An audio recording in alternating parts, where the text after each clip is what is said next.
Hello, I'm Tony Perkins, President of the Family Research Council here in Washington, D.C. You may be asking yourself, how will same-sex marriage affect my family? Well, based on the evidence, everything changes when same-sex marriage becomes legal. If it is legalized, then it must be taught as normal, acceptable, and moral behavior in every public school. Don't believe me? It's already happened in Massachusetts. That means public schools in every grade, even kindergarten, must teach your children to accept same-sex marriage. This really confuses children. David, appreciate you and Tanya inviting us to come into your home. I've been looking forward to sitting down and talking to you about this because I think this is such an important story, and I think parents need to know what's happening in our schools. The beginning of 2005, our son Jacob was going into kindergarten, and he came home with a diversity book bag. And in the diversity book bag was a book entitled Who's in a Family by Robert Scutch, and that introduces children to same-sex households. Now, wait a minute, let me be clear. Your son is in kindergarten. Yes. And he was given a book about homosexuality and marriage? Yes. What was your first reaction when you saw this? When I saw the book, I was quite upset that they would couch this as diversity and include it in a diversity book bag and not give me notification that they were going to be introducing this topic of homosexual relationships and homosexual behavior and to my young 5-year-old child. I was very upset. I have the book right here. Who's in a Family? It introduces children to such things as Clifford and her dad's partner, Henry. This is what they sent home with your 5-year-old? That's correct, Tony.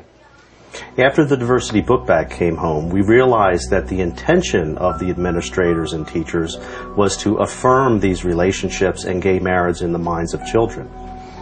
When we went into the school, what we requested is parental notification when these issues are brought up by adults within the school, and the option to opt our child out of this type of indoctrination.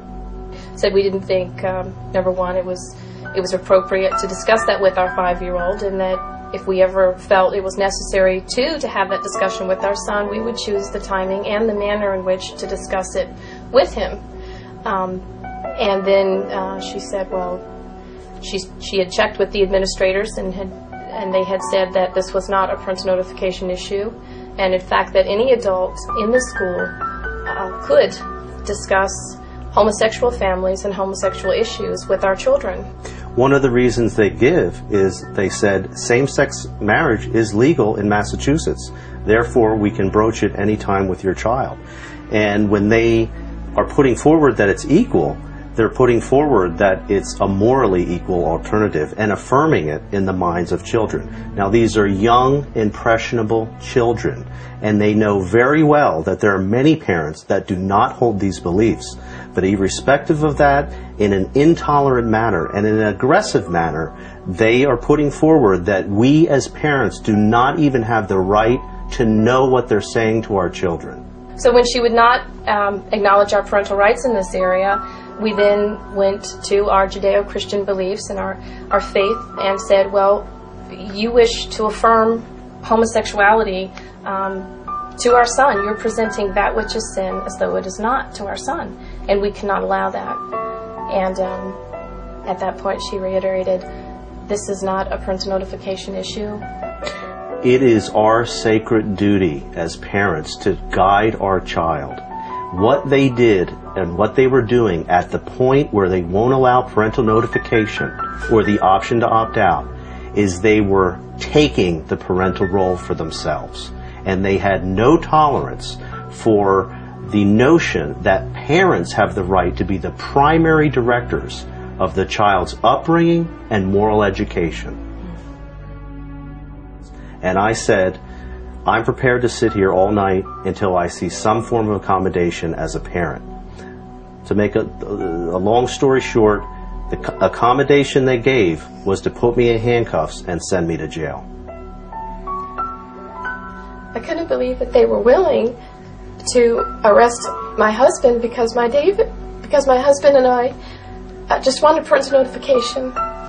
I was willing to see how far this administration would go in denying us our rights and squashing parental rights. and they were willing to handcuff a father and send him to jail. It was a 6x8 cell, filthy. But, you know, I felt I didn't have a choice at that point in order to fulfill my role and duty as a father.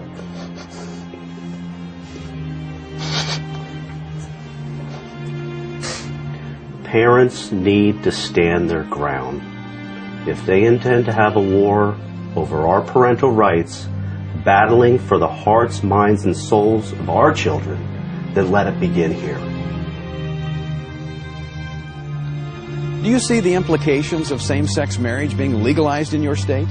It affects every family and every child, including yours.